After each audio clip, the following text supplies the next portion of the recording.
విషయంలో రాజీ పడే ప్రసక్తే లేదని ప్రభుత్వ సలహాదారు షబ్బీర్ అలీ స్పష్టం చేశారు. పట్నంలోని డైరీ టెక్నాలజీ కాలేజీలో మరియు అశోక్ నగర్ కాలనీలో 69 లక్షల రూపాయలతో చేపట్టనున్న అభివృద్ధి పనులకు ఆయన కొబ్బరికాయ కొట్టి శంకుస్థాపన చేశారు. అనంతరం స్థానిక ఎమ్మెల్యే వెంకటరమణారెడ్డిపై విమర్శల వర్షాన్ని కురిపించారు. అభివృద్ధి జరుగుతున్న చోట అడ్డంకులు సృష్టిస్తూ 14 గ్రామాలపై విజిలెన్స్కు ఫిర్యాదు చేయడం ఏంటని ప్రశ్నించారు.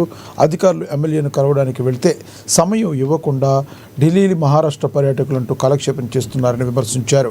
ముఖ్యమంత్రి రేవంత్ రెడ్డిని కలిసి కామారెడ్డికి కొడంగల్ తరహాలో నిధులు తీసుకువస్తానని, రాబోయే మున్సిపల్ ఎన్నికల్లో అభివృద్ధి చేసి వారికే ఓటు వేయాలని ప్రజలను కోరారు.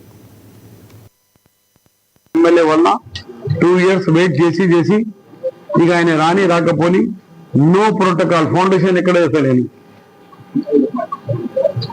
ఓన్లీ కొబ్బరికాయ కొట్టుడు ప్రారంభించారు.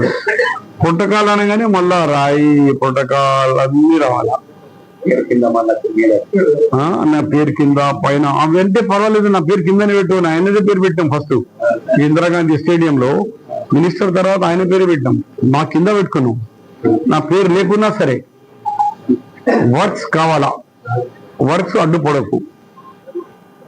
ఇక చూసుకుందాం, ఇక ఏం అడ్డుపడిందో మేము చేసేది చేద్దాం. లేకుంటే కామెడీ ప్రజలు ఫ్యూచర్ లో మళ్ళా గవర్నమెంట్ ఉండి కూడా నేను ఏం చేయలేకపోయినా బాధలు పడతా. ఇప్పుడు చూడు 100 కోట్లు నిజామాబాద్కి వస్తున్నాయి. ఆ ఎమ్మెల్యే నాయి ఒక 100 ఫోటోలు ఉండొచ్చు, పక్కనే కూర్చుంటాయి ఎవ్రీడే. చెక్లు మంచుడు కూడా ఆయననే అంటాడు, షబీర్ భాయ్ నేను ముస్లింకి ఇస్తాను, హిందూకి ఆయన ఇద్దరు పంపించుకుంటాం.